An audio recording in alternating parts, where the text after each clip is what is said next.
베드로 후서의 수신자들은 여러 가지 문제에 직면해 있었습니다. 그것은 특정한 한 교회나 두 교회의 문제가 아니라 베드로 전서와 베드로 후서가 공동 서신이라고 하는 점에서 그 수신자들은 소아시아를 중심해서 여러 곳에 흩어져 있는 그런 교회들이었습니다. 이때 당시 대부분의 교회들이 역시 거의 동일한 문제들을 안고 있었습니다. 몇 가지 문제를 우리 베드로 후서에서도 보면 지적을 하고 있는데, 그 첫 번째 문제가 뭐냐 하면 신앙생활을 하는 문제 때문에 대단한 핍박을 받게 되었습니다. 당시에는 로마 박해 중에 있었기 때문에 예수 믿는다라고 하는 것 때문에 불이익을 당하고 어려움을 당하고 극단적으로는 죽임도 당해야 되는 그런 가운데 놓여 있었습니다. 그 다음에 두 번째 문제는 뭐냐 하면 신학적인 도전을 받았습니다. 그 신학적인 도전 중에서 가장 중요한 것이 재림에 대한 잘못된 가르침입니다. 그 다음에 세 번째 문제는 뭐냐 하면 부도덕한 삶의 유혹을 받고 있었습니다. 특히 재림을 조롱하는 그 거짓 교사들을 중심으로 해서 부도덕한 그 삶이 교회에 서서히 침투해 들어오고 확산되어 가고 있었습니다. 특히 예수님의 재림이 곧 이루어질 줄 알았습니다. 내가 속히 오리라. 또 당시의 사도들도 주님 속히 오실 것이다. 그리고 그런 사도들의 가르침을 받은 성도들도 주님 머지않아 곧 오실 줄 알았습니다. 그런데 기다려도 주님 재림 안 하시거든요. 그러니까 그 주님의 재림을 기다리고 그 힘든 환경을 이기고 있던 그런 성도들이 이게 뭐지? 하는 이런 마음을 갖게 된 것입니다. 이것을 틈타서 이제 재림이 없다. 재림은 거짓이다. 이렇게 주장하는 사람들이 이때 되었다라고 하는 것입니다. 오늘 본문은 이런 상황 속에서 힘든 신앙생활을 하고 있는 당시의 성도들에게 어떻게 신앙생활을 해야 될 것이냐, 이 어려운 현실 속에서 그리고 이런 도전 속에서 어떻게 신앙생활을 해야 맞는 거냐, 이 문제에 대한 가르침과 권면과 답을 제공을 해주고 있습니다. 그래서 오늘 말씀에서 먼저 믿음의 7가지 덕목을 말씀하면서 그 말씀하신 후에 8절 상반절을 보니까 이렇게 말씀하고 있습니다. 이런 것이 너희에게 있어 흡족한 즉, 이렇게 말씀하고 있습니다. 여기서 이런 것이 무엇일까요? 바로 7가지 덕목이죠. 5절부터 7절까지 말씀하는 그 7가지 덕목이죠. 이런 것이 너희에게 있어 흡족하다. 참 아름다운 것이죠. 7가지 덕목, 마땅히 믿음에 있어서 7가지 덕목은 너무나도 소중하다라고 말이죠. 그래서 그것을 강조하고 있습니다. 초대교회 당시 성도들이 가장 존경의 대상이고 아름답게 보았던 사람들이 누굴까요? 그들은 다름이 아니라 예수 그리스도를 위해서 핍박을 받기도 하고 죽임을 당하면서도 담대하게 굴하지 않고 복음을 전하는 사도들이지 않겠습니까? 사도들이 그 성도들의 존경을 받고 그 성도들이 사도들을 바라볼 때 정말 아름답게 보지 않았겠습니까? 그거 당연한 거죠. 그러면 이처럼 성도들의 존경의 대상이 되고 성도들이 정말 고귀하게 보는 그 사도들이 성도들을 바라볼 때는 어떤 성도가 아름다운 성도겠습니까? 여러분, 사도들이 바라볼 때 당시 어떤 성도가 아름다운 성도일 것이라고 생각해요? 그것은 바로 다름이 아니라 5절부터 7절까지 말씀하고 있는 7가지 덕목이 있는 자들을 말하고 있습니다. 5절부터 7절까지를 주목해 보면 이렇게 말합니다. 믿음의 덕을, 덕의 지식을, 지식의 절제를, 절제의 인내를, 인내의 경건을, 경건의 형제 우애를, 형제 우애의 사랑을 공급할 줄 아는 성도. 그들을 정말 아름답게 보실 것이라고 하는 것입니다. 누가요? 사도들이 말이죠. 그리고 당시의 성도들에게 가장 아름답고 귀하고 소중한 것이 있다면 그것이 무엇일까요? 바로 그것은 다름이 아니라 1절에서 말씀하고 있는 보배로운 믿음이에요. 보배로운 믿음이에요. 이 보배로운 믿음은 사도들과 함께 성도들에게 주어진 것이에요. 자, 그러면 약 2000여 년 전에 사도들이 복음을 전한 그 성도들에게만 보배로운 믿음이 있는 걸까요? 우리들은요. 이 시간 우리에게 주어지는 그 놀라운 믿음의 역사도 보배로운 믿음이라고 하는 것입니다. 그러므로 그 보배로운 믿음은 사도들에게만 아니라 당시 초대교회 성도들에게만 아니라 오늘 이 시대를 살아가고 있는 우리 춘천성산교회 성도님들 역시도 보배로운 믿음을 소유하신 줄 믿습니다. 여러분, 우리의 믿음은 보배로운 믿음이에요. 보배는 최고의 가치를 두고 있는 것이 아니겠습니까? 그런데 그들은 이 믿음에다가 최고의 가치를 두었다라고 하는 것이죠. 그러면 우리 역시 이 믿음에다가 최고의 가치를 둘 만하지 않습니까? 세상에 화려한 것들도 많고 세상에 유혹거리들도 많지만 그래도 나의 가장 소중한 가치는 믿음이다. 믿음이다. 그것이 보배로운 믿음이 되는 것이죠. 그래서 이 믿음을 보배로운 믿음으로 간직하는 여러분들 될 수 있기를 축원합니다. 오늘 말씀 이해를 위해서 간단하게 분해하면 이제 4가지 정도로 분해될 수 있는데요. 5절부터 7절까지는 성도들이 지녀야 할 믿음의 7가지 덕목을 이야기하고 있습니다. 그리고 8절과 9절은 이런 믿음의 덕목이 있는 자와 없는 자인데 8절은 이런 믿음의 덕목이 있는 사람, 9절은 이런 믿음의 덕목이 없는 사람, 그리고 10절과 11절은 결과, 그 결과, 이것을 우리에게 가르쳐주고 있습니다. 자, 그러면 이 덕목이 있는 사람은 도대체 어떤 사람일까? 오늘 말씀 보니까 그렇게 말씀하는데요. 그리스도를 열심히 알아가는 사람들이에요. 그리스도를 열심히 알아가는 사람. 그리고 열매 맺는 사람이에요. 오늘 말씀에서는 부정의 부정을 하고 있습니다. 부정의 부정을. 즉 다시 말해서 그리스도를 알기에 게으르지 않고 열매 없는 자가 되지 않고 그렇게 말했습니다. 그러니까 부정의 부정은 긍정보다 더 강조되는 긍정이지요.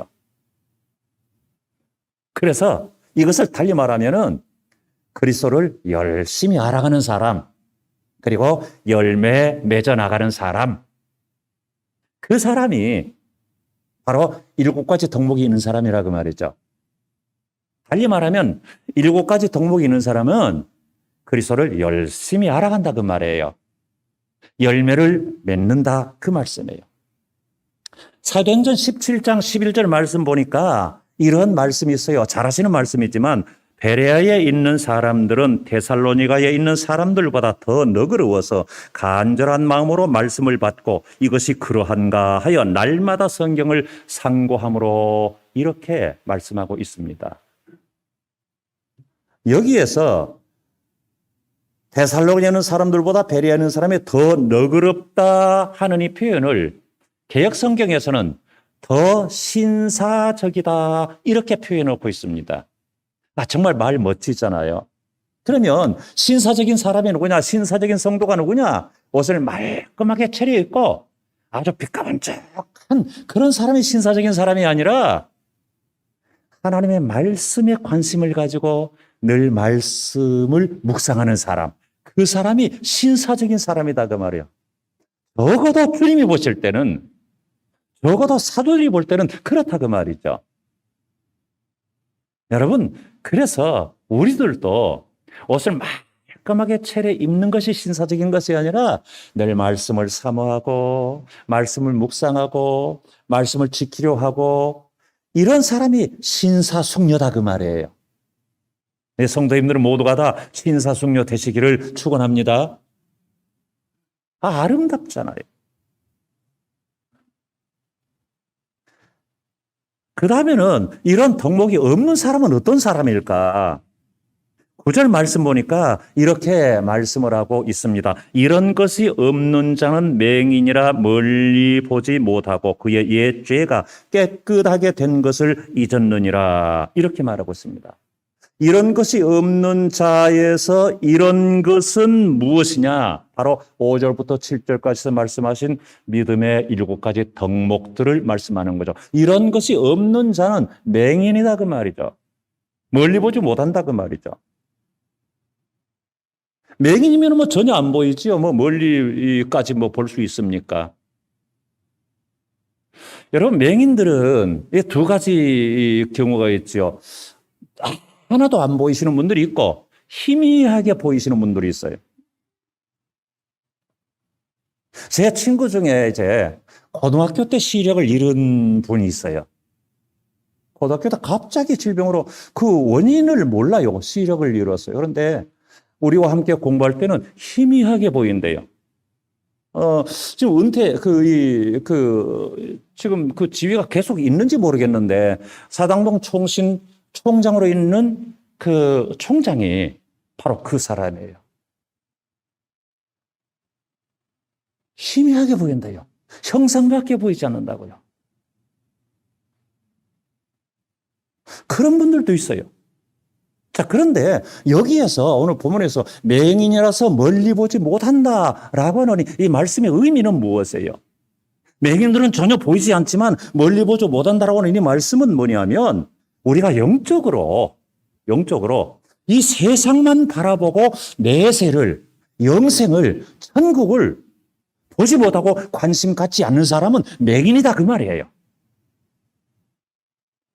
그러니까 우리가 영적으로 맹인이 되지 않으려면 어떻게 해야 돼요? 거기에 맞는 안경을 맞춰 써야 되잖아요. 그 안경이 뭐예요? 영적 안경이 뭐예요? 믿음의 7가지 덕목이에요. 그것이 안경이에요. 저희 집 얘기를 해서 대단히 죄송합니다만은 저희 두 식구는 모두 다 안경을 끼고 있어요. 서로 부부간에 서로 다른 점도 많이 있겠지만 성격이 다를 수도 있고 습관이 다를 수도 있고 다른 점도 많지만 이건 달라도 너무 다른 것 중에 하나가 뭐냐 하면 각각 안경을 썼는데 전혀 다른 것 때문에 안경을 썼다고 하는 거예요. 이건 달라도 너무 다른 거예요. 정반대예요. 제 같은 경우는 노안이에요. 그래서 원시예요. 원시 아니라서 안경을 끼고 제 아내는 근시 아니라서 안경을 끼고 있어요. 그러니까 저는 원시 아니니까 멀리는 잘 보이는데 가까이가 안 보이잖아요. 그래서 가까이 것을 보려면 안경을 써야 가까이 것이 보이고 제 아내는 안경을 벗어야 가까이 것이 보이고 달라도 너무 다르잖아요. 저는 멀리 있는 것은 안경을 쓰나 안 쓰나 잘 보여요. 제 아내는 안경을 써야만 보여요. 옛날에 아주 오래된 이야기인데, 30년 전이죠. 그러니까 춘천에 와가지고, 제 아내가 평소에 쓰던 안경을 이제 바꾸어서 새로 도수를 맞춰가지고 안경을 썼어요. 저녁 시간에 교회를 가는데, 하늘을 보더니, 하늘의 별이 세상에 너무 맑대. 오늘따라 왜 이리 맑으냐? 아니, 당연하게 평소에 이렇지 않나? 자기는 처음이라는 거예요. 왜요? 도수가 안 맞으니까 별들이 희뿌연 줄 알았대, 이때까지. 그런데 안경을 도수에 맞춰서 하니까 너무 잘 보이는 거예요. 여러분, 그런 법이잖아요. 안경을 시력에 맞추어서 써야만 마땅히 볼 수 있는 것을 보게 되는 거죠. 그것이 근시가 됐건 원시가 됐건 말입니다. 그렇다면 우리의 믿음에서도 마찬가지 아니겠습니까? 믿음에서도 안경 도수를 맞추어 써야 되는 것이죠. 그렇게 해야 마땅히 보아야 할 것을 볼 수 있는 것이죠. 그렇지 않으면은 아니 이 세상의 것은 잘 보이는데 마땅히 보아야 할 영적인 것이 안 보인다면 그건 안 되는 거죠. 그러니까 정말 우리가 도수에 맞게 안경을 맞춰 쓴다고 하는 것은 너무 중요하다고 하는 것입니다. 마태복음 5장은 그 유명한 팔복이 있는 장이잖아요. 그 8절 말씀 보니까 이렇게 말씀을 하고 있습니다. 마음이 청결한 자는 복이 있나니 그들이 하나님을 볼 것이며. 하나님을 보는 자는 누가 본다고요? 마음이 청결한 자가 본다고 말이죠. 주님께서는 그렇게 말씀하지 않으셨습니다. 시력이 좋은 자는 하나님을 볼 것이요. 이렇게 말씀하지 않았습니다. 하나님을 누가 보느냐? 마음이 깨끗한 자가 하나님 본대요. 마음이 깨끗한 자. 여러분 하나님을 보셔요? 대답하기 죄송스러워서 안 하시는 거죠. 만약에 하나님이 안 보인다면 내가 내 마음을 깨끗하게 해야 되겠구나. 이 마음을 가지셔야 돼요. 왜냐하면 주님 말씀에 하면은 마음이 깨끗하면, 마음이 청결하면 하나님을 본대잖아요. 물론 우리의 육안으로 보는 것은 아니죠. 눈을 감아도 보이는 하나님, 잠을 잘 때도 보이는 하나님. 그 하나님이에요. 그래서 마음이 청결한 자, 깨끗한 자라고 말씀하고 있는 거예요. 그런데 여기서 마음이 청결한 자는 영의 눈이 밝은 자를 의미하고 있는 거죠. 여러분 모세 같은 사람 한번 생각해 보세요. 모세가 몇 살까지 살았어요? 120세까지 살았죠. 여러분들은 몇 세 정도까지 사실 거예요? 여러분 80세 정도 사시면 족하겠어요? 아니죠. 일반적으로 80에 적당하게 살다가 같이 뭐 그렇게 오래 살아. 거짓말. 80세 정도 산다. 만족하다. 80세를 건강하게 사셔봐요. 가고 싶은가? 그럼 90세 이제 업그레이드 90세. 그 다음 100세. 저는 우리 춘천 성산교회 성도님들은 일반적으로 모세 정도만 사셨으면 좋겠어요. 모세 정도만. 그런데 중요한 건 뭐냐면 110세까지요. 시력이 흐려지지 않았어요. 시력이 흐려지지 않았어요.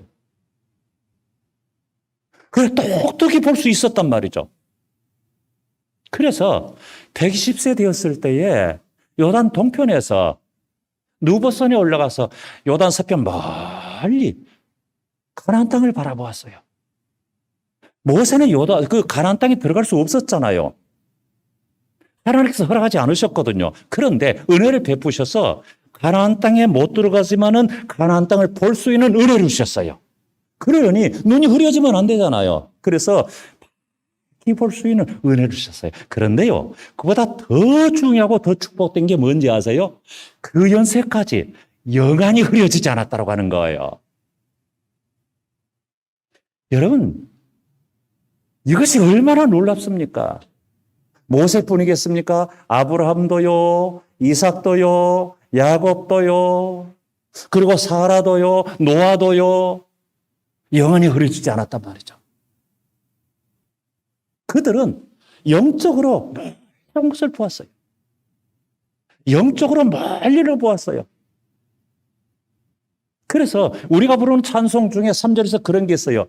육신의 눈 못 볼 때에 신령한 눈 곧 밝히사. 육신의 눈을 못 볼 때에 신령한 눈을 하나님 밝히신단 말이죠. 여러분 생각해 보세요. 육신의 눈도 나이 들면서 서서히 침침해지고 흐려진다고 하면 그거 정말 서글픈 일이죠. 속상하잖아요.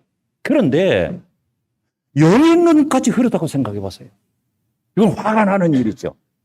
육신의 눈은 흐려져도 영의 눈을 밝게 볼 수 있어야 그래야 좀 나은데 이것도 흐리고 저것도 흐리고 그럼 화가 나는 일이죠. 성도님들, 연세가 들면 어쩔 수 없이 육신의 눈은 흐려지기 마련이에요. 특별한 분들 외에는. 그러나 그럴지라도 영의 눈은 또 밝히 볼 수 있는 그 영안을 가질 수 있기를 축복하고 축원합니다. 이 축복된 것이죠. 그래서 이런 믿음의 조상들 아브라함이나 노아나 모세나 사라나 이런 사람들 이야기하고 이 히브리서에서 이야기하고 나서는 그 다음에 뭐라고 말씀하느냐면 히브리서 11장 13절에서 이렇게 말씀하고 있더라고요. 이 사람들, 저 믿음의 조상들, 영의 눈이 밝은 사람들, 이 사람들은 다 믿음을 따라 죽었으며 약속을 받지 못하였으되 그것들을 멀리서 보고 환영하며 또 땅에서는 외국인과 나그네의 힘을 증언하였으니 이렇게 말했어요. 그것들은 뭐냐 하면 하나님이 약속해 주신 거예요. 그래서 멀리서 바라봤다 그 말이죠. 멀리서 바라보고 환영하고 나갔다 그 말이죠. 현실 속에 내가 있는데 그 약속은 저 미래에 있단 말이에요. 그걸 보았다 그 말이죠. 세상만 보지 않고 이 세상 넘어 미래를 보았다 그 말이죠. 그래서 환영하며 나갔다 그 말이죠. 성도님들, 하나님의 약속은 확실한 보장 보험이에요. 세상의 사람들은 계약서에 도장까지 찍어놓고도 사기치는 사람들도 있고 또 본의 아니게 어쩔 수 없이 그 계약을 지키지 못하는 사람들도 있을 수 있어요. 그러나 성경 그 어디에 하나님이 사기치신 적 있습니까? 없잖아요. 하나님이 약속 안 지킨 거 있습니까? 없잖아요. 하나님은 약속을 지킨단 말이죠. 시기와 때가 문제지. 그러면 우리에게 약속하신 그 약속이 분명하다면 내 당세에 이루어지지 않는들 뭔 상관입니까? 우리 자식들 당대에 이루어질 수 있고 손주들 당세에 이루어질 수 있는데 그 약속만 분명하다면 분명하잖아요. 우리 교회도 보험하시는 분들이 있는데 보험에 들면 나중에 그 보험에 해당되는 어떤 문제가 있을 때 보험 타잖아요. 분명하잖아요. 그 보험회사가 사기치는 보험회사가 아니면 그 보험에 해당되는 보험금 받잖아요. 당연하잖아요. 세상의 보험도 그렇는데 하나님의 보장 보험은 확실한 거죠. 걱정할 것 없단 말이죠. 하나님이 허락하신 것이죠. 사도 요한도 그래요. 사도 요한도 연세치가 됐을 때 밤모섬으로 귀양 갔잖아요. 사도 요한이 이제 연세 드셨을 때 이 요한계시록을 쓸 때 당시에는 일반적으로 로마의 도미시안 황제 때라고 그렇게 이야기들 합니다. 그러면은 도미시안 황제 때라고 하는 것은 무슨 말이냐면 로마 박해가 가장 극에 달했을 때요. 가장 절정에 이르렀을 때예요. 밤모섬에 가서 무엇을 보겠습니까? 무엇을 듣겠습니까? 보이는 것이라고는 산과 들, 바다밖에 안 보여요.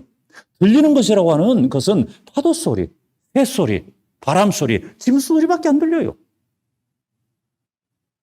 거기에서 도대체 무엇을 할 수 있겠습니까? 그런데 하나님께서 사도 요한의 눈을 확 열어주시니까 남이 못 보는 것을 보더라 그 말이죠. 천국을 보게 해주시더라 그 말이죠. 그래서 기록한 것이 요한계시록이지 않습니까? 귀한 것이죠. 얼마나 아름답습니까? 하늘을 볼 줄 아는 것이죠. 우리가 이 세상에 발을 딛고 살면서도 하늘을 품고 살아가는 것이죠. 우리가 이 세상에 발을 딛고 살면서도 세상만 바라보지 않고 하늘을 바라보고 사는 사람들이. 그것이 누구예요? 성도지요. 그러니까 정말 중요한 것이 뭐냐면 현실 너머를 볼 수 있는 겁니다. 그러면 이렇다고 한다면 21세기 오늘을 살아가는 우리는 그러면 어떻게 반응해야 될까요? 어떻게 응답해야 될까요? 사도 베드로가 베드로 후서를 기록할 때는 오늘을 살아가는 우리가 어떻게 살아야 할까? 이 답을 주기 위해서요. 성경에 답이 있잖아요. 10절과 11절이 그 결론, 그 결과인데 10절 말씀 보니까 이렇게 말씀하고 있습니다. 그러므로 형제들아 더욱 힘써 너희 부르심과 택하심을 굳게 하라. 너희가 이것을 행한 즉 언제든지 실족하지 아니하리라. 이렇게 말씀했습니다. 그러므로 형제들아 8절과 9절에서 이 덕목이 있는 자가 어떠하고 덕목이 없는 자가 어떠하기 때문에 그러므로 너희들이 어떻게 해야 될 것이냐? 어떻게 해야 될 것이냐? 너희 부르심과 택하심을 굳게 하라. 어떻게 굳게? 더욱 힘써서 굳게 하라. 힘썼어요. 애썼어요. 그런데 더욱 힘써. 더욱 힘써.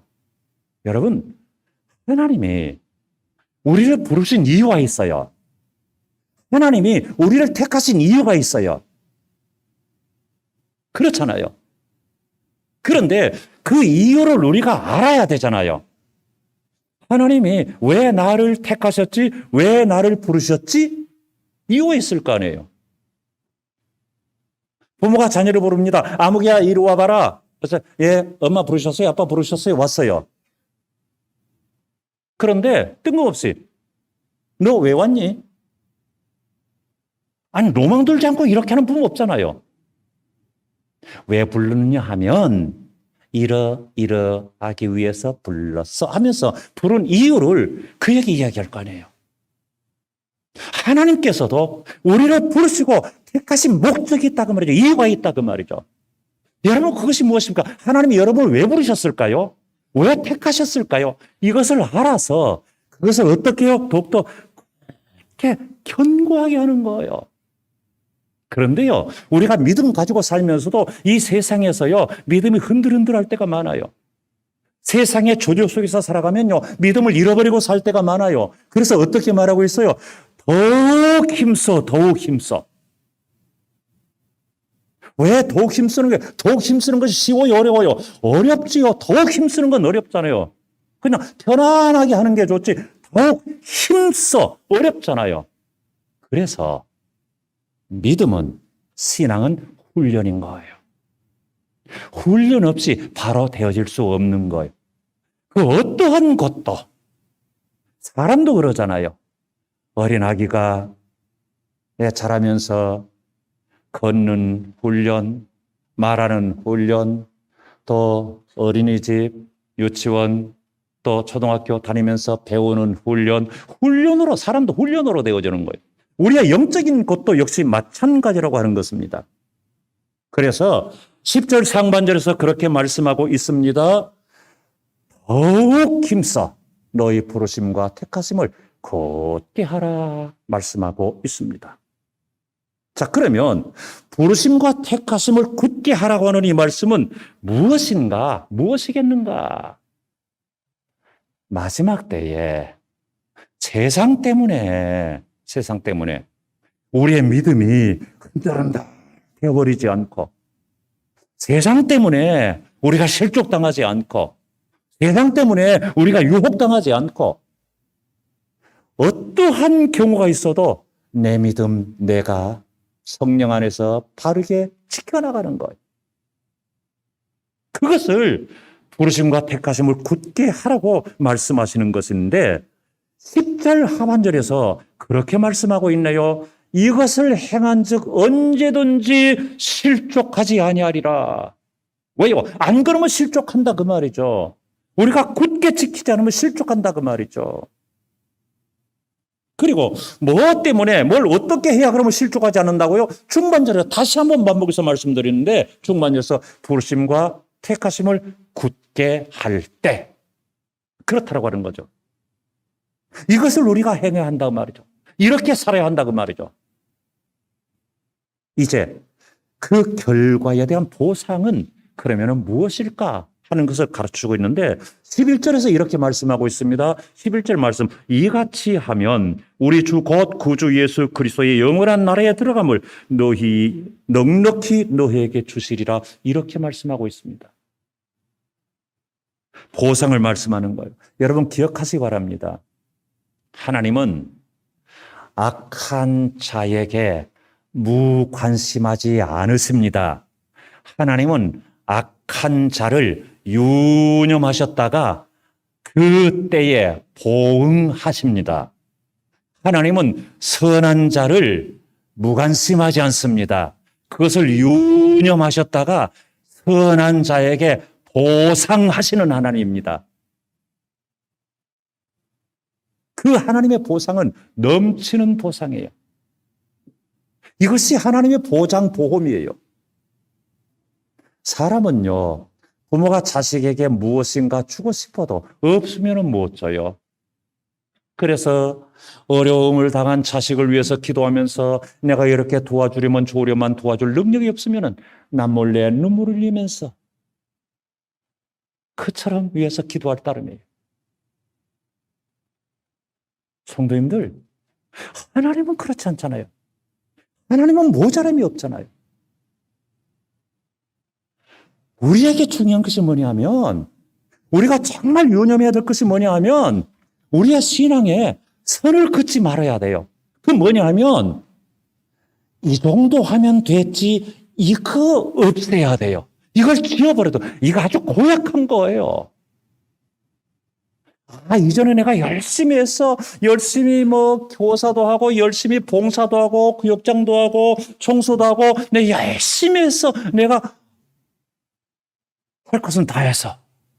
그러니까 이제 이 정도면 됐지. 안 해요. 신앙 안에서는 이 정도면 됐지가 없어요. 이것을 지워버리셔야 돼요.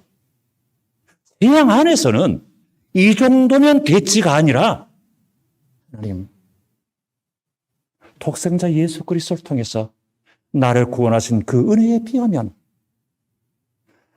이것은 응반분의 일도 못합니다. 또 부족합니다. 아직도 모자랍니다. 그러므로 내가 교만하지 않고 성실하게 주님 재림하시는 순간까지 또는 내가 이 세상 사는 순간까지 주님을 겸손하게 섬기게 해 주십시오. 이것이 복된 것이 아닙니까? 그러니까 이만하면 됐자는 그 선을 지워버리셔야 돼요. 여러분의 평생에 이 선이 거지면 안 돼요. 이 정도면 됐지 이게 없어야 돼요. 그래야 우리 신앙생활을 바르게 할 수 있다라고 하는 것이죠. 11절에서 이렇게 말씀하고 있습니다. 하반절에서 영원한 나라에 들어감을 넉넉히 너희에게 주시리라. 넉넉히 주신대. 겨우가 아니에요. 넉넉하게 주신단 말이죠. 겨우 구원받는 것이 아니에요. 턱걸이 구원받는 것이 아니에요. 넉넉하게 구원받게 된다고 하는 것이죠. 그렇기 때문에 우리가 힘있게 부르심과 택하심을 굳게 세워나가야 되는 거예요. 이것을 굳게 세워나가서 실족하지 않고 그 나라에 넉넉하게 들어가는 약속의 축복을 누리시는 여러분 되시기를 축원합니다. 기도하시겠습니다. 그러고신 하나님, 오늘 주신 말씀, 우리가 살아가는 이 시대 속에서 어떻게 지켜야 되겠습니까? 어떻게 우리가 응답해야 되겠습니까? 오늘 시대 속에서 말씀을 통해서 그러면 내가 어떻게 살아야 할 것인가? 답을 내가 갖게 하여 주옵소서. 예수님 이름으로 기도합니다. 아멘.